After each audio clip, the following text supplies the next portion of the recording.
This is testosterone, and over the years I've made loads of videos about it, called out fake natties, and warned to the dangers of abusing anabolic steroids. But recently I made some videos talking about how amazing testosterone is, how that starting TRT myself has changed my life. So I thought it was only fair that I made a video explaining that although it's great, this also sucks. Some people say that one of the negatives of being on TRT is that it makes you really right-wing. You heard that? All I would say with that is no comment. But sometimes I feel like I'm just a little top up of testosterone away from sharing with everyone my immigration policies, Declan.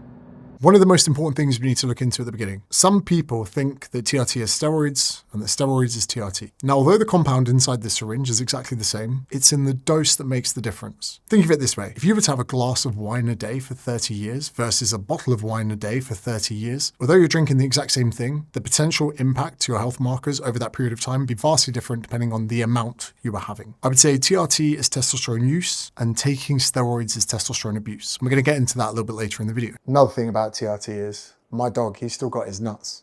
Show me nuts. Come on.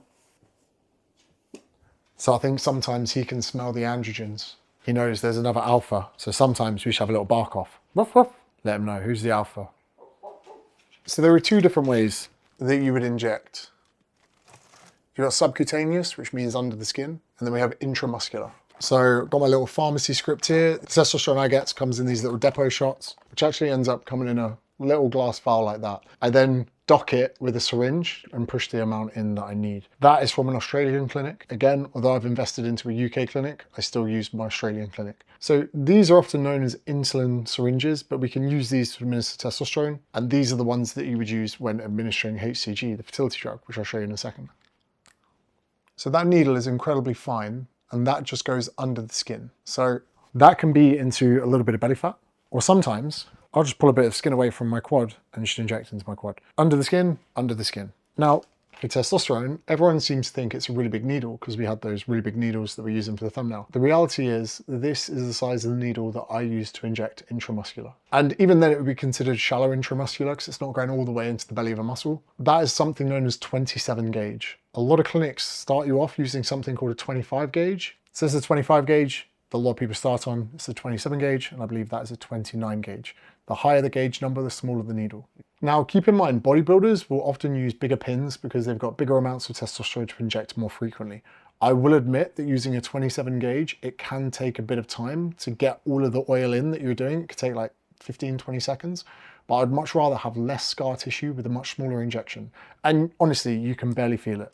Now, whether or not you would go subcutaneous or whether or not you would go intramuscular would be dependent on the clinic that you work with, because the type of testosterone they'd send you is probably going to be different and they have their own ways of doing it. When it comes to frequency, I like to do every second day. Although that's not actually what my clinic have advised. My clinic have advised twice a week. I just prefer it for the routine. So you'll notice in my calendar, I actually mark red the days that I'm to inject. Now, just to let you know how easily you can make a mishap. So if you look at this for a set, Deck. So let's say that's 0.13. If we accidentally did 0.16, which is not that much more, that amount I showed you there is 26 milligrams difference. So there's a 20% jump in testosterone just by getting that tiny little amount there wrong. So there's a chance that the other day when I injected, I might have accidentally put too much in, accidentally, out for the jury. Who knows? Well, I wouldn't have done it on purpose because I actually wanted my bloods to come back immaculate. And I could say, look at me, I'm in perfect range, but I'm naffed that up and I'm not going to lie to you.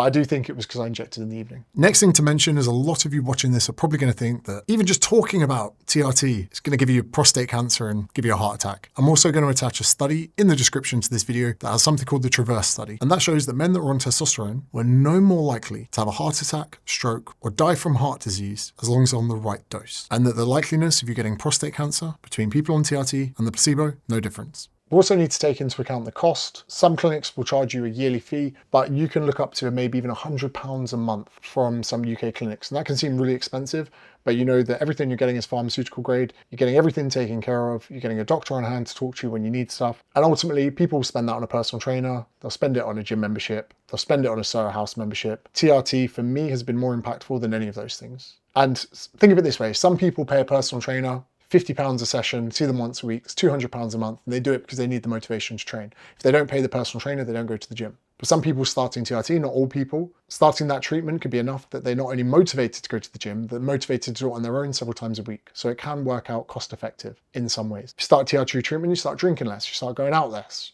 start saving money other ways. Giving TRT gives you more energy. You're able to work more hours. You're able to do more in your business. Again, it's cost effective. I can't promise that for everyone, but that's just the way that I look at that cost. When it comes to traveling, you get a doctor's letter from your clinic. That's probably one of the most valuable things that you get from a TRT clinic. You probably think it's a pain in the arse having to travel with everything, but I would say my bag gets searched less at airport security with needles and testosterone in it versus before. I don't know why that is. Maybe they think, oh, this person's a diabetic, let's not make them, I don't know. But you get your doctor's letter that says that I'm on a prescription medication. It's the same as insulin, it's the same as anything else. So although you might think that starting TRT means you can't travel, you can take it everywhere with you. I've taken it plenty of countries, plenty of times, never been stopped, always had the letter. So here's my most recent blood work, and I thought I'd share it with you. I thought it'd just be transparent of us to go through it, so you can get an understanding of the readings that you're going to expect. So straight away we get to the levels of testosterone. Now when this came through, I thought, oh, it's a little bit high. Typically I would like to sit in the 700 range, which takes me to the kind of high end of that TRT service treatment. As to the reason it's a little bit elevated, I did take my last injection in an evening versus the morning. Potentially it was that. So I inject quite frequently and I do my blood work just at what they call trough, the lowest point before I'm due my next injection. So potentially that time is a little bit shorter. If I do another blood test in say 4 weeks and I'm still at the 800 mark, it's a conversation that I'd have with my doctor and I'd say, hey, I'm probably going to bring my dose down from 140 to 130 because the designated outcome is what we're aiming for. And everyone's a little bit different. For some people to hit the same amount of free test as me, they might need more testosterone. Some other people might need less. That's why there's not one size fits all. I also want to make sure I'm at the top end of that range. As long as I'm not creeping into super physiological, I don't see the issue. Down here, my white blood cell count is a little bit low. Maybe I'm getting ill. And down here is an AST reading, which is a little bit elevated. Sometimes I've got really bad DOMS or soreness from training, or being in a state of rundown, that creeps up for me. To put it this way, I had to get my missus to help me up off the sofa last night. I was so tired, so that could be why that is. Again, no issues with my fasting status there. And down here, you can see that my LDL is just a tiny bit out of range. Now, I've chronically always had rather elevated LDL, whether that's genetic, I'm not too sure. But there are some supplements I take that reduce this. I haven't been taking them for a while. Typically, whenever my LDL gets into the red, I take the supplements, it comes back down, I get my blood work back where it's fine, I stop taking them. I use a type of supplement called Love Hearts. Again, I'm not endorsed by this product. This is, for me, the best supplement that I've used for reducing my LDL and just making my blood work look amazing. So it's got the bergamot, ubiquinol, grape seed extract and celery seed extract.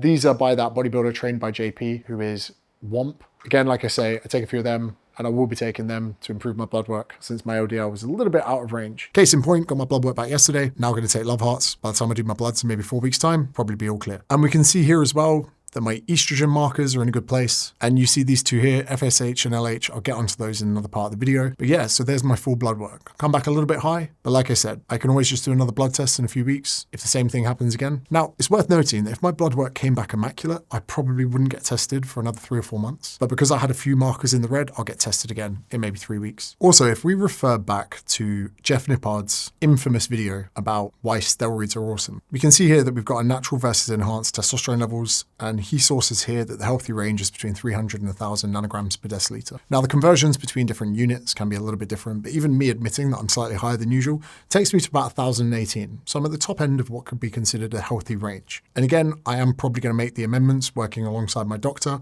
just to come down a little bit to make sure that I'm in that range that everyone can be happy with. And in Jeff's video, he talks about a bodybuilder that's on cycle whose free testosterone is above 10,000. And you could argue that a starting bodybuilder dose could be between 5 and 10 times what I'm taking on a weekly basis. Again, it's in the dose. And again, for the thumbnail, I put way too much testosterone in that. I would never inject that much into me, ever. Maybe when I was younger and I was an idiot. And whilst we're here into this part of the video that we're talking about blood work, I just wanted to let you know that there's a link in the description to this video, or you can head to a website called checkyourbloods.com. I'm pretty much on a mission to help men get their levels of testosterone checked. Once you sign up, I'll send you a bit of information about what TRT is like, some of the positives, some of the negatives, and then as part of that sequence, I'm going to connect you with where you can get a blood test at home that you can do privately. Just a little finger prick, bleed a little bit into a bottle, which isn't too pleasant, send the bottle off, get your readings back. Now, for those of you that have potentially got symptoms of low testosterone, great. Let's see whether or not that's true. Even if you don't have the symptoms, it could be worth getting a test just to see where you're at. Because in 3, 5, 10 years time, you might want to do another test when potentially you do have symptoms or you do want to seek treatment,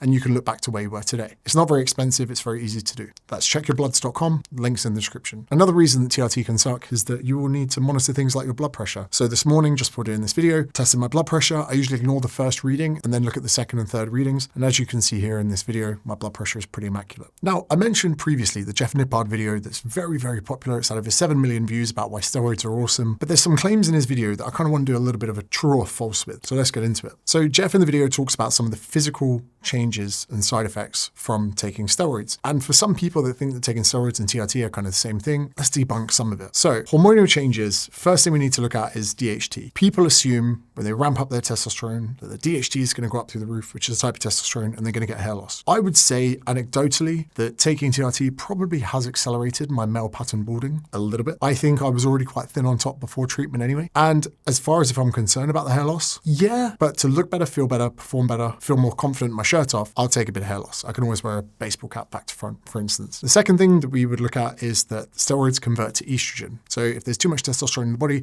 there's a process called aromatization where it gets converted to estrogen. Now, if you abuse steroids, you're at a heightened chance of developing gynecomastia, which is gyno, which is what some people call bitch tears. For when young people out there are abusing steroids, taking too much, taking derivatives of steroids, which are very potent and powerful, that estrogen can cause nipple sensitivity and it can cause a growth of breast tissue. Now, I would say the chances of this happening on TRT are acute or very small. Again, this is why we do frequent blood work. And as you can see in my blood work before, my estrogen isn't too high. And even the differences between people, there is no way of saying that if your estrogen hits 150, you're going to develop breast tissue. But using sensible doses and under the guidance of a doctor, which you would use in a TRT clinic, you would start at a low dose and titrate up slowly, looking at your blood work to see how you respond. Other factors like how obese you are or how much body fat you have or genetic predispositions would also have an impact whether or not you were to develop those tissues. But if you were to do it carefully and slowly and sensibly, you can mitigate that very easily. I'll be completely honest with you, there was a time that I was titrating up my dose just before my son was born, and I experienced a little bit of nipple sensitivity, and I straight away cut my dose a tiny bit, and I actually gained a bit of fat in that period from not sleeping. I did a lot more cardio, I cut my calories down, I lost 2 to 3 kilograms, and I lost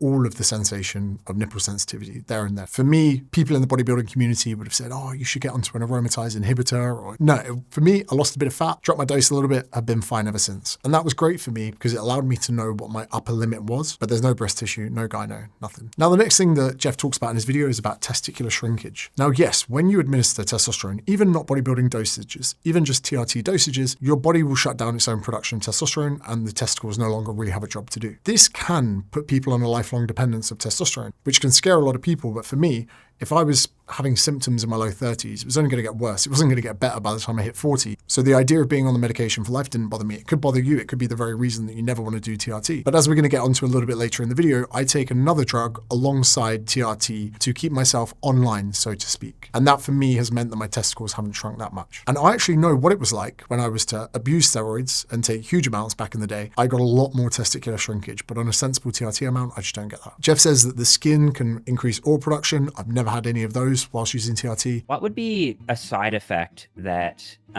most people wouldn't be aware of until you've kind of done it? Because anabolic steroids are mostly gotten in, at least the United States and Canada, through underground laboratories, some of the gear goes in there and boy, does it mess you up. And I have been personally hospitalized at least once for a non-infected but insanely immune responsive abscess. My quad was like half a foot out to one side. Infections, I've never had an infection from injecting. I use alcohol swabs before and after. I make sure that my hands are clean. There are some people that are using underground labs, which means that they're buying testosterone that isn't from a TRT service. That, I believe, can come with complications of potentially getting a dodgy batch, let's say. But that's not to say that all underground labs are going to be bad and you're going to get abscesses from it. But you should certainly have your level of due diligence. And I would recommend anyone out there that is going to go down the path of using underground labs to make sure you get it tested. And there are testing kits you can get online to check the potency, the purity, amongst other things. Again, I'm not going to sit here and lecture you on how you take testosterone. I would always advise that you go through a TRT clinic or service, but just be safe. The term roid rage,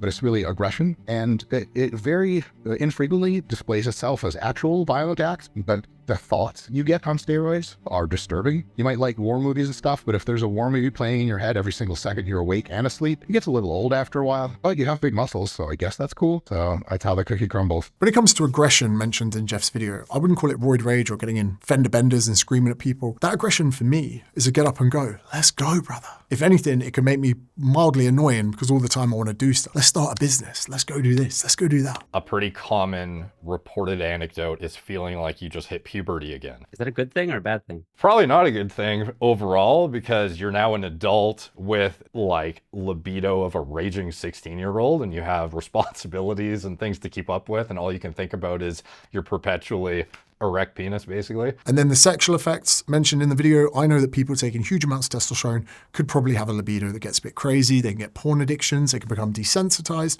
But for me, the increase in libido that I've had has been incredibly positive because it's benefited the sexual relationship I have with my fiance. She's 4 or 5 years younger than me, and wanting to have sex more frequently, I think is very good for our relationship. I wouldn't say it's ever moved into the territory of being a negative. The next reason TRT sucks is that you need to be healthier on it. And the reason I say that is I'm getting a real live feedback every few months in my blood work about where my cholesterol's at, all of my different markers, where I'm deficient in somewhere, where my estrogen is at. I also test my blood pressure probably every month to see where I'm at. But although my LDL is a little bit high, my blood pressure is what I would consider in a very good range. So when you're on TRT, you can't really go on benders, you can't drink a lot. Not that you're going to get told off by your clinic, but more so, imagine you're a sports car. If you're going to drive it hard, change the oil more regularly, go for a service more regularly, check your tires more regularly because you're driving it harder. I have this notion that I won't even have one beer at dinner because I'm always mindful of my blood work. I have become a little bit more stressed about my health, which I would say is a negative thing, but also a positive thing. So if you're someone that lives a pretty unhealthy lifestyle, I would advise you not to use TRT. Another reason TRT sucks is fertility. So when you're taking testosterone, even at small TRT dosages, it is going to negate your fertility, your ability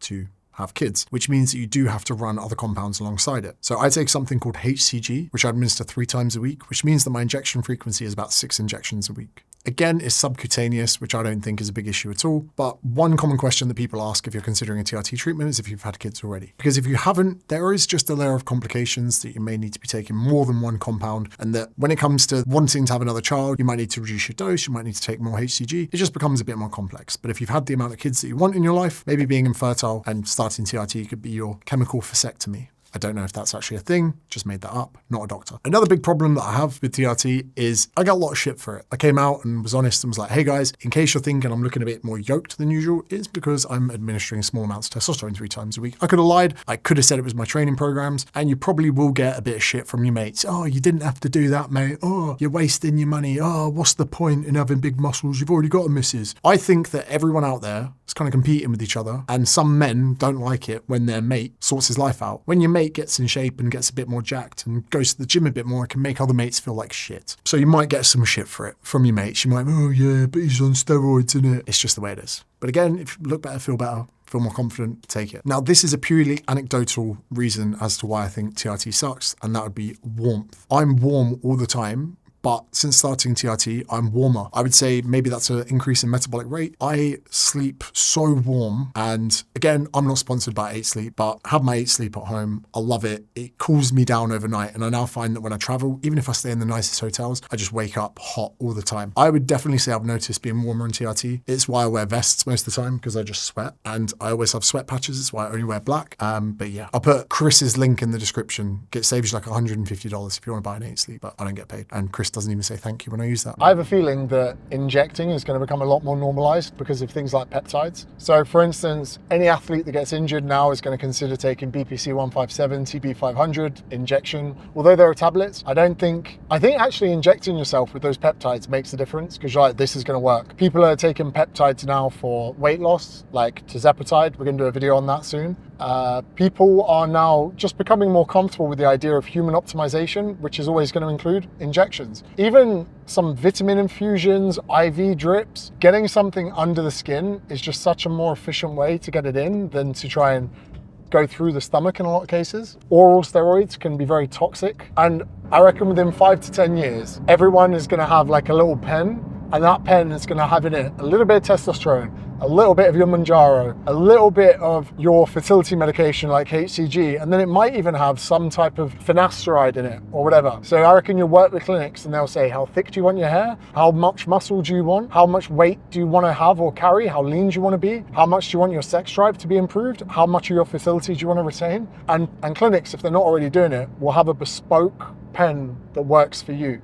And even the technology about blood testing. So those of you that do sign up and get a blood test, you might not just get sent the finger prick, you might get sent something called the Tasso, which is a little device you put on your shoulder, you click a button and it draws blood from your shoulder. If we can improve the technology and the efficacy of actually testing people's blood as well, Imagine a world that every week you do a blood test and then your next pen and dose is bespoke based on the previous week. I don't think we're far away from that. And like I said, everyone's like, oh, even Paula Lima said to me, it's a lifelong decision. I was like, bro, I had symptoms at 34. They weren't gonna, maybe it was from abusing steroids when I was younger, but it was only gonna get worse by 40, 45, 50. It wasn't a case of if, it was a case of when. And I think that's one of the things that not enough people consider. And here's the thing, right? I would not do anything I don't want to do unless it was worth it. Literally anything. I wouldn't post this YouTube video if it wasn't worth it, because I would rather be doing things that are worth it. So it takes 6 injections a week. It has to be improving my life. It must outweigh the benefit of the cost, you know? So that's just the thing. And any of you that are 50-50 on the fence, I would say this. Any of your friends that are on TRT, ask them about the experience. They'll tell you the truth. So there's some of the reasons that people may not disclose openly or publicly about the negatives of using TRT. Sometimes it can be a ball ache, it can be a logistical nightmare. So there's a link in the description for checkyourbloods.com where I recommend that you all get a blood test. And if you want to know about some of the positives that I've experienced from using TRT, then you can check out this video here. Thank you very much for watching. Hope you enjoy.